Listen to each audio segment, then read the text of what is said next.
Ici Audrey Desjardins et Catherine Sweeney. Bienvenue aux Capsules Santé, présentées en balado-diffusion. Bonjour tout le monde! En ce 27 août 2015, nous allons discuter de la notion de patient expert. Également en studio avec nous aujourd'hui, le Dr Louis-Philippe Boulay, qui est pneumologue à l'Institut universitaire de cardiologie et de pneumologie de Québec et aussi le titulaire de la chaire de transfert de connaissances, éducation et prévention en santé respiratoire et cardiovasculaire. Bonjour! Bonjour! Pour nous mettre en contexte, le concept de patient expert est apparu en 1999 dans un rapport présenté au Parlement britannique visant à apporter des solutions aux problèmes grandissants des maladies chroniques. Pourriez-vous nous donner votre définition du patient expert?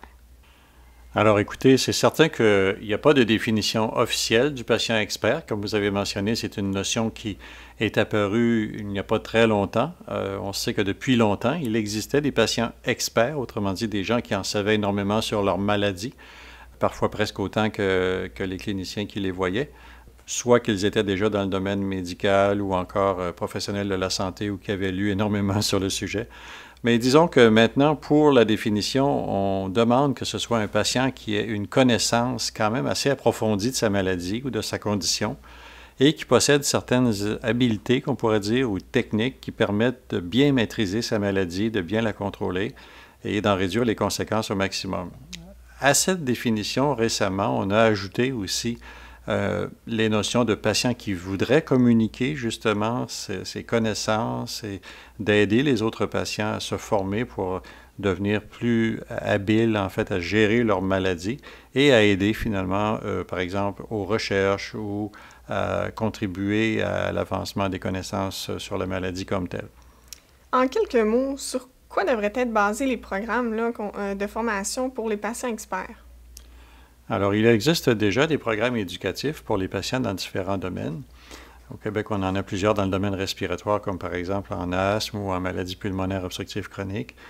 Donc, ce sont des programmes donnés par des éducateurs spécialisés dans le domaine qui expliquent aux patients vraiment tout ce qui est nécessaire de savoir sur la maladie, les techniques nécessaires, les concepts nécessaires pour une bonne co-gestion ou autogestion de la maladie. Mais bien sûr, pour un patient expert, on demande d'aller encore plus loin.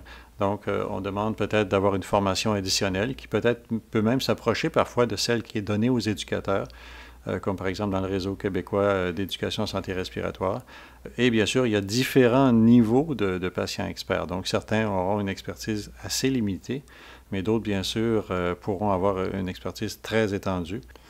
Alors, pour résumer ma réponse, je pense que la formation va dépendre justement du degré d'expertise qu'on veut acquérir, mais je crois qu'il y a un minimum, et ce minimum, c'est bien sûr d'avoir une formation suffisante, adéquate, de base, pour bien connaître la maladie, son traitement, sa gestion, et quelque chose qui s'approche un peu de ce que les éducateurs et éducatrices en santé, justement, ont comme formation. Alors, comme par exemple le réseau québécois de l'asthme et de la MPOC, qui devient bientôt le réseau d'éducation en santé respiratoire, offre déjà donc des formations très intéressantes pour les éducateurs, éducatrices et autres professionnels de la santé. Et fort probablement que très prochainement, il pourra y avoir des programmes de formation des patients experts qui pourront être ajoutés à cet arsenal de formations intéressantes là, offertes par le réseau. Docteur Boulay, quels sont les bénéfices associés à la formation de patients experts?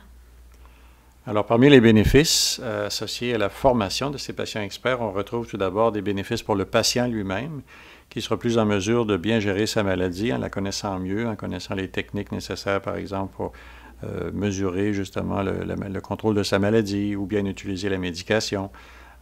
Donc, d'abord au niveau personnel, mais bien sûr, il y aura plusieurs autres avantages, tant au niveau de la communication et de la rétroaction avec les professionnels de la santé, et même en recherche et éducation des autres patients. Quels sont les rôles des patients experts? Je pense par exemple au domaine de la clinique, de la recherche et aussi de l'éducation. Alors, ça, c'est un peu une corollaire de la dernière question. Donc, si on va plus loin dans les rôles du patient expert, je crois qu'au niveau clinique, bien sûr, ils ont un rôle très important. Comme je mentionnais, ils pourront donner au personnel soignant, en fait, une idée justement de leur perception des traitements, de la façon de les utiliser. Ils pourront discuter, en fait, de stratégies pour aider justement les autres patients à mieux utiliser les traitements proposés ou à mieux leur expliquer la nature du problème. Et donc, je pense que dans ce sens-là, ça va être utile, mais il y aura des rôles également formellement en éducation. Donc, des patients pourront éduquer d'autres patients en leur communiquant leur expérience et avec leur connaissance, de leur faire prendre conscience justement des moyens de mieux maîtriser leurs problèmes. Mais bien sûr, il y aura d'autres rôles. Par exemple, ils pourront participer, on l'espère, à des programmes visant à développer des guides thérapeutiques, des programmes éducatifs, même maintenant avec les communications Internet, à participer à des blogs ou à différents types de moyens de communication par voie électronique. Et enfin, bien sûr, de plus en plus, on désire que les patients participent au développement des programmes de recherche.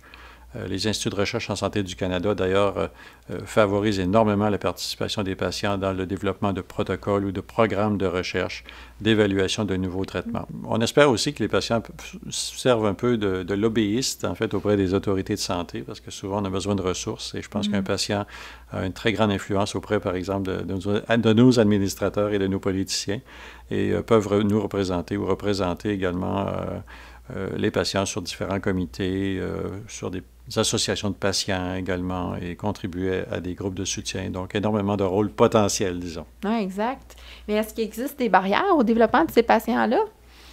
Bien, écoutez, parmi les pires barrières, je crois que c'est surtout d'être capable de former ces patients, de leur donner l'éducation nécessaire. On sait que maintenant, grâce au réseau d'éducation, comme le RQAM, on peut donner une formation de base aux patients, donc pour les aider à de développer en fait un certain degré d'expertise, mais pour un patient expert tel qu'on l'espère, ça demandera beaucoup plus. Donc, il y a une question de temps et de ressources qui devront être offertes pour qu'on puisse développer justement ces programmes de formation des patients experts. Il y a toujours la fameuse question, est-ce qu'il y a un coût-bénéfice associé? Est-ce que ce n'est pas préférable de mettre plus de ressources du côté des professionnels de la santé? Je pense que personnellement, on a besoin vraiment des patients experts. Et je crois que ceux qui reçoivent les soins, ceux qui sont atteints de la maladie, ont un rôle très important dans la communication des besoins et de la façon d'améliorer les soins. Alors, il est possible parfois que certains médecins n'aiment pas tellement le concept parce que, bon, ils peuvent croire que le patient est un pseudo-expert ou qu'il n'a pas la formation nécessaire. Mais je crois que si justement un patient communique bien, on voit qu'il connaît bien sa maladie, qu'il a eu une formation vraiment adéquate, je pense que rapidement, comme ça a été le cas dans plusieurs des programmes qui ont été développés de patients experts, il y aura une confiance qui s'établira et vraiment une communication fantastique entre les deux. Écoutez, vous avez soulevé beaucoup d'obstacles au développement des patients experts. Quelles solutions pourriez-vous proposer aux gens qui nous écoutent? Bien, alors, écoutez, c'est sûr qu'il faut persuader des gens, entre guillemets, d'investir dans la formation des patients experts. Donc, premièrement, ce serait intéressant d'avoir des études sur justement les effets bénéfiques d'introduire ou d'incorporer, en fait, un patient expert à un programme éducatif ou clinique pour justement démontrer les effets bénéfiques. Je pense que l'intégration aux équipes thérapeutiques actuelles serait extrêmement intéressant pour justement permettre la mise à jour régulière des connaissances et de s'assurer que ce sont de vrais patients experts et non pas des patients qui se considèrent comme des experts, mais sans avoir vraiment les mises à jour nécessaires ou la connaissance nécessaire. Donc, il y a toujours un besoin de se faire valider, de valider ces notions. On doit assurer un mentorat, finalement, comme on fait dans le domaine médical ou d'autres domaines. Et bien sûr, s'il y a des structures qui permettent le développement de formations spécifiques, bien gérées, quitte même à avoir parfois des examens d'évaluation de ce que ces patients offrent, je pense que ce serait vraiment très intéressant. Auriez-vous des recommandations à faire aux éducateurs qui nous écoutent en ce moment, en ce qui a trait à la formation des patients experts? Oui, en fait, je pense que si les éducateurs identifient des patients qui désirent devenir des patients experts ou qui ont un grand intérêt justement à acquérir des connaissances pour pouvoir les transmettre aux autres et de collaborer à l'effort éducatif, ce serait très appréciable. Simplement pour vous donner un exemple, si par exemple un éducateur offre justement des sessions d'enseignement à des patients et pour dire quelque chose, fait un cours de groupe ou une session, une soirée d'éducation pour un groupe de patients, la présence d'un patient expert est absolument formidable dans ces cas-là parce que non seulement ils peuvent communiquer des notions, mais leur expérience de patient va certainement beaucoup influencer les gens qui sont dans la salle. J'en ai l'expérience dans le passé, on l'avait déjà fait, et on potentialise l'intervention des éducateurs et des médecins à ce moment-là qui participent. Alors, c'est vraiment quelque chose à souhaiter, et je pense qu'on devrait identifier justement qui serait intéressant à contribuer dans ce sens. Chez les patients, on parle beaucoup de l'autogestion de leur maladie. En ce sens, quels sont les outils qui sont présentement disponibles? Alors, écoutez, c'est certain que de base, les programmes d'éducation qui sont offerts aux patients dans la province de Québec, comme celui par exemple en asthme par le RQAM, sont déjà une base importante et je crois que ça peut donner une formation très intéressante. Il y a beaucoup d'autodidactisme aussi. Les gens doivent bien sûr être dirigés pour apprendre les notions de façon importante, donc lire des documents. Nous, au niveau de la chaire de transfert de connaissances, nous avons développé des volumes, des livres sur le concept du patient expert, donc qui donne vraiment toute l'information requise pour devenir un patient expert. Bien sûr, également sur le site Internet, il y a beaucoup de vidéos et même des outils comme vos podcasts très intéressants justement pour aider des gens à devenir des experts. Et bien sûr, il faudra sans faute s'assurer qu'il y a une mise à jour qui est faite. Donc, il faudra toujours qu'il y ait un mécanisme, nous l'espérons, de mise à jour des connaissances et de discussion, de possibilité de discuter justement avec les gens du milieu pour se tenir à jour.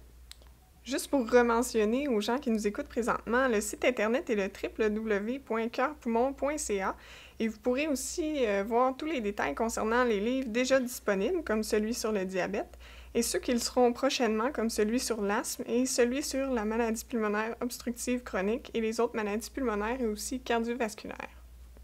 En plus du site de la chaire de transfert de connaissances, je crois qu'il y a beaucoup de sites, comme par exemple celui de l'Association pulmonaire du Québec, l'Association pulmonaire du Canada, les organismes également pour les personnes qui peuvent bien comprendre l'anglais. En fait, les sites américains de l'American Academy, American Thoracic ont beaucoup de sites pour les patients, justement pour du matériel éducatif pour les gens qui aiment en savoir un peu plus sur la maladie. En conclusion, Dr. Boulay, est-ce que vous auriez un dernier message à dire aux gens qui nous écoutent? Alors, il est important qu'un patient expert, bien sûr, n'ait pas d'influence commerciale. Donc, il faut que l'information soit vraiment strictement non biaisée et basée sur l'évidence, comme les principes de traitement habituels de la médecine. Donc, les sources d'information doivent toujours être vérifiées. L'information doit être prise à des endroits vraiment recommandables et non pas simplement dans les médias généraux qui parfois sont un peu trop vagues et parfois dont l'information n'est pas tout à fait exacte. Et bien sûr, un patient expert doit faire attention parce que s'il n'est pas dans un domaine de sa propre expertise, il peut être parfois un peu trompeur d'aller dans d'autres domaines et se penser expert alors qu'on n'a pas encore toute la formation nécessaire. Merci beaucoup, Dr. Boulay, de votre temps aujourd'hui à passer avec nous. Merci. Ça me fait plaisir.